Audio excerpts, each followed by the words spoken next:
Hello there. This is an open letter to my fellow quiet kids and to anyone who's ever known a quiet kid. In every classroom, there's at least one who distances themselves away from others.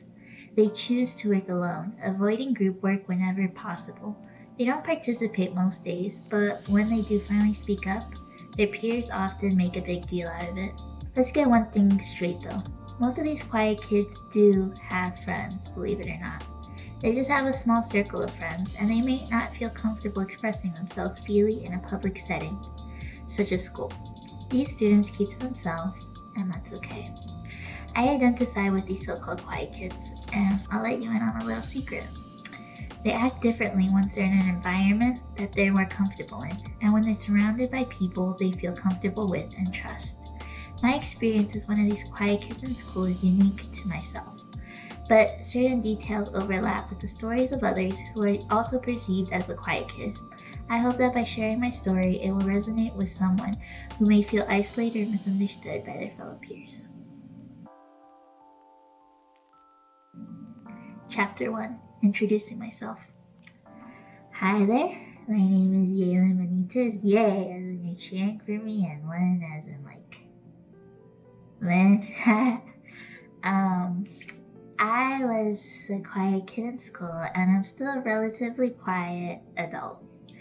Upon first encounter, I present myself as shy and introverted, awkward, and soft-spoken. But after a few more hangouts and conversations, I slowly open up and become a different person. I laugh and smile at almost anything, like every word you say came straight out of an SNL comedy skit. I dance around and express my love and appreciation for my friends as if I was the male lead in any cheesy rom-com movie. I make jokes that would concern my mother if she overheard them, but as soon as any of my friends try to introduce me to someone they know or one of their friends, I clam up and I close myself. It's hard. But don't get me wrong, even when I'm with the people I'm closest to, there are days where I sometimes don't feel like talking. And silence is what I need to focus on something or to work something out in my mind. There are times when there is nothing to say, and there are times when I only speak when spoken to. There are even times where I don't have the energy to explain myself, and no matter who I'm with, the small talk and direct eye contact makes me nervous most of the time, and I'm not looking at the camera right now. Some people may see this as a weakness or a fault, but it really isn't. It's part of my personality, and maybe it's part of yours too. People need to respect each other and their quirks, and it can be hard to feel like there's nothing wrong with you because there is a stigma against introverted people, especially at school. The students around you can make you feel like you're the weird one because they don't know how to interact with you. And you might make them feel uncomfortable because you're not responding to whatever they're telling you. But I'll let you know now that you don't need to feel pressure to go out of your way to make other people feel comfortable. I get along well with extroverted people who respect my boundaries. There's often a good balance in those friendship dynamics because they can talk when I don't feel like it, and I can just listen, which is what I prefer to do most of the time. Knowing your comfort zone with human interaction and socialization is valid. This is something I learned towards the end of my school experience that I wish I had learned just a little bit earlier, Chapter 2. Early school experiences as the quiet kid. Up until second grade, I literally had no friends, and I hated going to school. My first day of school was a little bit traumatic for me. My older brother and I were actually born in the same year, except he was born in January and I was born in November. I think that makes us Shamrock twins, or whatever it's called, but it doesn't matter. We entered preschool at the same time, but we went to different classes, and I remember clutching onto my mom with all my strength as we entered the school building. And the preschool teacher and the teaching assistant, they both had to literally pull me off of her. I was really attached to my mom, and I still am, but at the time, I always felt anxious whenever she left me alone. Things were not so different that day, and I was even more anxious and stressed out because there were a lot of kids that I didn't know. So I held on to my mom with all the strength I had, hoping that she would sense the fear and discomfort and that she would take me home. But unfortunately, that didn't happen, and my mom ran out of the classroom as soon as my last finger lost contact with her. Yeah. I began bawling uncontrollably, and the teacher tried to comfort me, but it only made me feel worse, if I'm honest, because I didn't know her and I hated when strangers touched me. I was eventually able to pry myself away from the teacher, and I hid under a table until I had no more physical tears to shed. Nobody approached me while I was under the table, which is understandable because I had a really big outburst. And then when I finally built up the courage to come out, none of the other kids wanted to play with me. So I ended up sitting at a table alone and coloring the rest of the day. The same scenario would occur every single day, and that I was at preschool. But my morning crying outbursts would slowly get shorter and shorter over time, but yeah, I still cried every day. And I continued to play, work, and eat by myself because kids apparently don't like spending time with the class crybaby. Also understandable, and they would call me that. I didn't appreciate it, but I understand now because I literally cried all the time. And I eventually stopped all efforts to interact with like the other kids, and I became mute. I didn't talk to anyone, not even the teacher. I paid attention to what was being taught, but I never sang any of the songs or repeated letters, numbers, or colors back to my teacher. And for this reason, my teacher recommended that I be held back from going to kindergarten and that I should repeat another year of pre-K to build up my social skills and confidence. Understandable. Yeah, but, my mom agreed, but she was really confused. She was aware that I was like hyper emotional, like I was really sensitive, and she knew like I was shy sometimes, but she didn't believe that I was as quiet as the teachers made it out to be. At home, I was the chattiest person in the family, and I was friends with all of the kids that lived in our apartment complex. It also didn't help that I would lie to my mom and tell her that I had a lot of friends at school, and we were always hanging out, playing games together, and like they were always inviting me to their house and things like that, and like birthday parties. And my mom was like, "Oh, my daughter's so..." Yeah, it was all lies. I didn't want her to make her feel bad, and you should be worried, so I just lied to her. Anyways, we moved to a different state that summer after my first year of pre-K, so that meant I had the opportunity to reinvent myself, right? I could be friendly and cheerful like how I was outside of school, and I would actually be able to make some friends. But as the saying goes, old habits die hard. I think I must have had like PTSD or something regarding classrooms, because as soon as my mom and I walked into this classroom, I started panicking, and I ended up doing the same thing that I did on my first day of school of my previous preschool. I left the same impression on everyone that I did in my last school, and I ended up being alone again. But one thing was different though. I recognized the girl that lived on my new street, and I approached her one day to chat. It was going well until the teacher overheard us and scolded us for speaking Spanish. She told us that we needed to speak English if we wanted to live in America, along with some other, mildly racist comments about how our parents were raising us. and I had never been scolded by someone other than my mom before. And guess what happened? I ended up crying and hyperventilating. The teacher put me in a corner so that I could calm myself down, and the girl never ended up being my friend. I'm not like completely sure why, but I think a part of it had to do with me getting her in trouble. I became completely mute again for the rest of the year, and the teacher also recommended that I spend another year in pre-K, but my mom said no, she refused. At home, I was already reading books and writing words and counting because my brother was teaching me what he learned in kindergarten. I had to take like this weird test the summer before I could like enter kindergarten, and I performed well. The lady giving me the test was nice, and she kept the door to her office open so that I could see my mom. Kindergarten went really well, considering like the previous 2 years of my educational experience. And I still cried for like a little bit each morning, but my kindergarten teacher was extremely patient with me. She would let me cry as much as I needed to while she patted me on the back.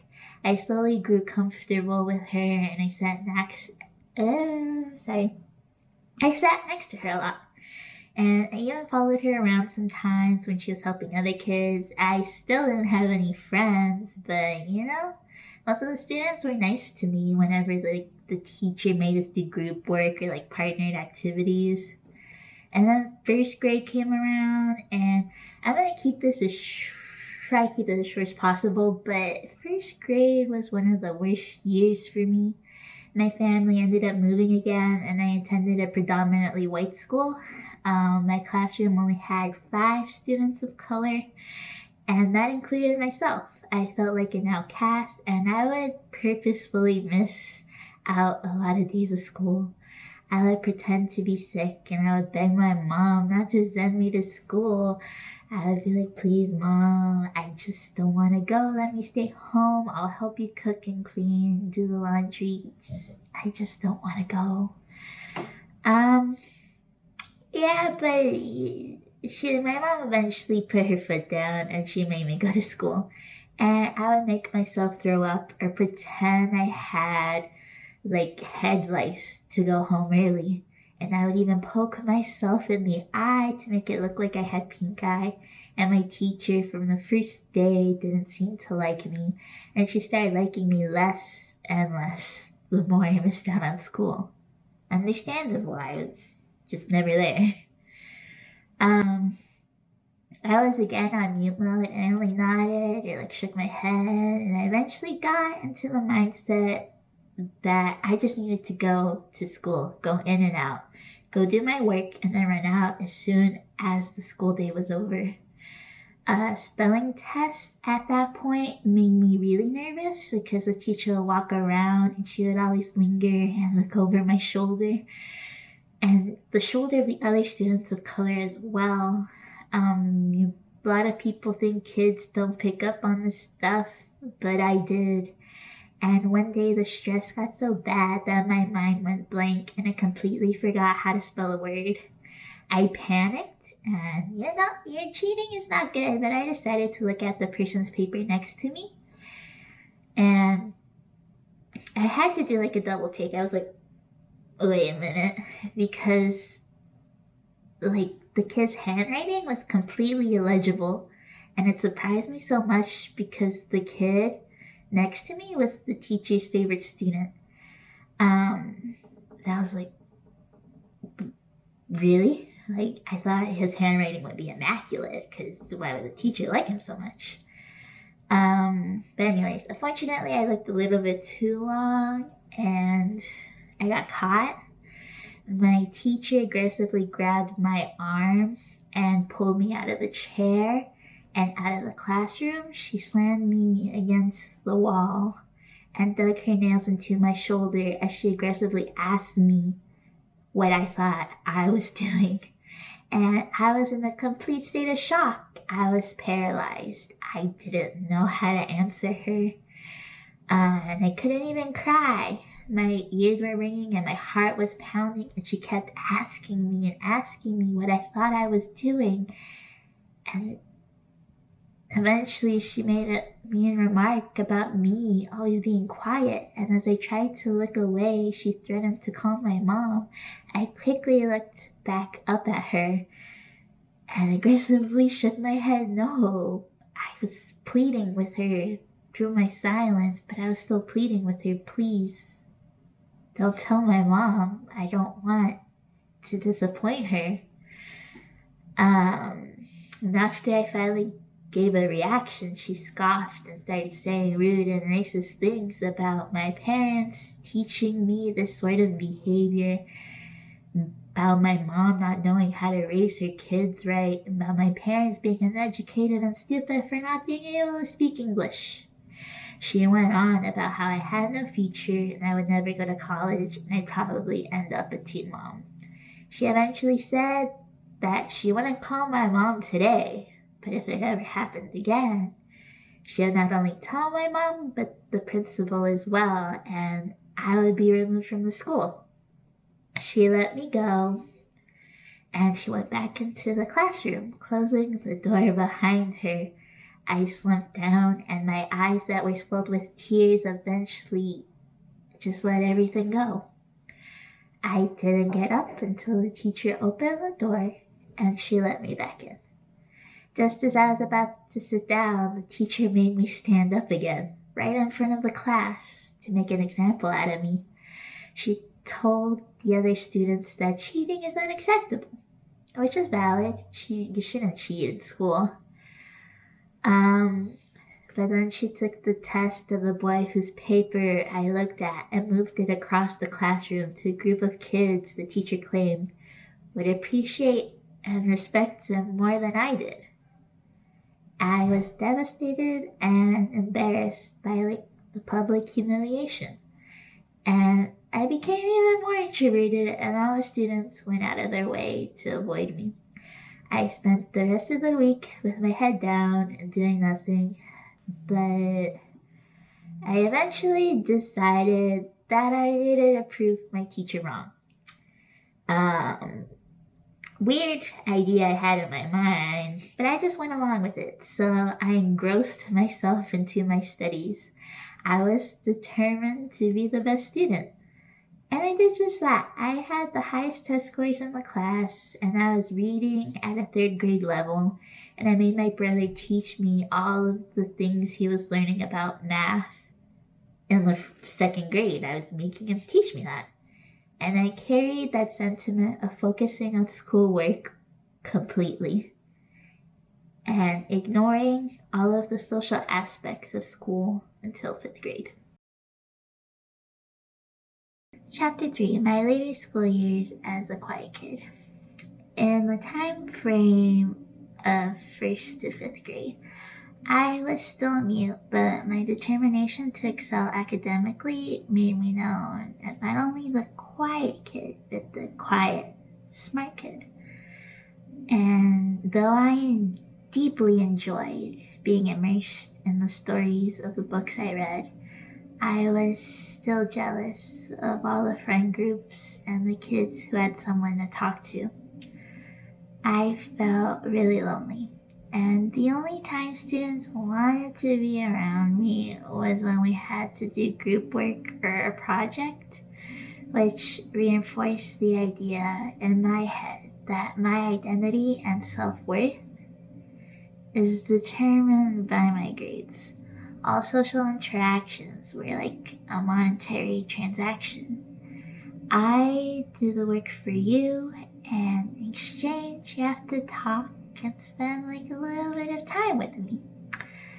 That's really sad looking back, but that was my life for years. And a lot of students eventually took advantage of my desire for social interaction, and they took advantage that I was quiet. They would pretend to be nice to me so that I would let them copy my assignments and schoolwork, and even when they weren't so nice, they knew I wouldn't tell the teacher or anybody. because I was quiet. And I'm not going to forget to mention this, but there were other students who did want to genuinely talk to me, and they started conversations with me, but it would be really awkward because I never knew what to say back. And I would respond with nonverbal cues most of the time, and as a result, most kids didn't know what my voice sounded like or what my name even was. And I eventually decided that social relationships were hard to make and even harder to maintain, making them not worth my time. I completely removed myself from the others to avoid embarrassing myself and to protect myself from being used. And I started sitting at the back of the classroom, and I took up drawing to pass the time. I had friends in second grade, but were they really friends? In third grade or fourth grade? But luckily in fifth grade, I entered a different school where students actually wanted to get to know me, and they continued to talk to me even when I didn't say anything. They also never asked me for schoolwork, and I became close to two girls, and I slowly opened up to them, and I was able to express myself more freely. They were also more extroverted, allowing me to be quiet in a comfortable way. They liked talking, and I liked listening to whatever they had to say. I thought it was interesting, and I would occasionally give them a response, which they gladly embraced. And somewhere along the way, I became friends with their friends, and my friend group was the biggest it had ever been. And I gained confidence, and instead of being completely mute, I started speaking when I was spoken to. Though it might not seem like much, that was a big step for me. And I was able to talk about my interests and joke with my friends. But despite all that, I was still the most quiet person in my group, and I continued to resent myself for this fact. Because I wanted to be as outgoing as everyone else. I wanted to be normal, quote unquote. My concluding thoughts. It took me a while to accept, but being quiet is okay. Being quiet is normal. Every person is different, and we must accept those differences. Being loud and extroverted is perceived as being normal and desired characteristics, because people with those characteristics are always in the spotlight. They're always noticed first. Our attention is drawn to them because they're the loudest. And that makes those who are quiet be left in the background, often going unnoticed. But quiet people are the most observant and often have the most interesting things to say. Their silence allows them to hold on to and refine their ideas before sharing. They may have special talents that no one knows about, or may have a killer sense of humor. And in any case, the quiet ones are just as interesting as the loud ones. So make a little bit of an effort to get to know a quiet kid in school, and you won't regret it. We might be a little weird, but the quiet kids turn out to be the most loyal and caring friends you'll ever have. Might be sort of biased, but I've befriended other quiet kids too. And I urge everyone to reach out to the quiet kid in class, because although removing myself from social interactions allowed me to focus and excel in my academics, it led to me feeling lonely, and I wanted so badly for anyone to come talk to me. And if anyone had tried to talk to me in preschool or kindergarten, I would have talked back. But no one ever did, and I went through school feeling unnoticed, feeling like I didn't have value until somebody needed me to do schoolwork for them.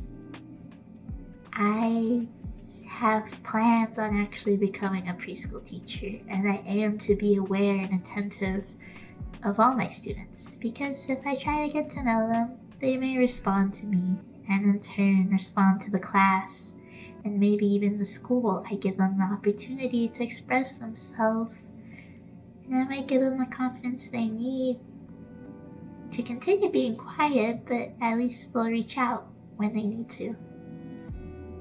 That's it. Okay, thanks for listening. Bye. I don't know what to do.